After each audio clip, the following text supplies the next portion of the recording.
Denmark کے ایک ایسے جزیرے میں جہاں کوئی ایک مسلمان بھی نہیں، کالج کی 3 لڑکیوں نے ایک ساتھ اسلام قبول کر لیا اور ان کی زندگی میں کبھی کسی مسلمان سے ملاقات بھی نہیں ہوئی تھی۔ یہ ہے یولیا اور اس کی بہن اور سہیلی کلمہ شہادت پڑھنے کے بعد اگلے روز جب یہ حجاب پہن کر کلاس پہنچی تو پرنسپل نے انہیں بلا کر پوچھا کہ تم کو کس نے ورغلایا؟ انہوں نے کہا کہ آج تک ہماری کسی مسلمان سے ملاقات ہی نہیں ہوئی، تو پھر تمہاری کایا کیسے پلٹی؟ یولیا نے جواب میں کہا کہ جب ہم نے میڈیا میں اسلام کے خلاف پروپیگنڈا سنا تو تینوں نے فیصلہ کیا کہ اسلام پر تحقیق کرتے ہیں۔ اگر آپ بھی تعصبات کو بالائے طاق رکھ کر تحقیق کریں گے تو اس دن کی حقانیت اور قدر و قیمت کا اندازہ ہو جائے گا۔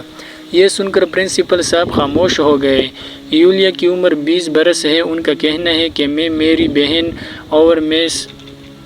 اور سہیلی نے ایک ساتھ کلمہ پڑھا۔ یہ ہماری زندگی کا سب سے مبارک دن تھا۔ ہماری خوشی کا کوئی ٹھکانہ نہیں تھا۔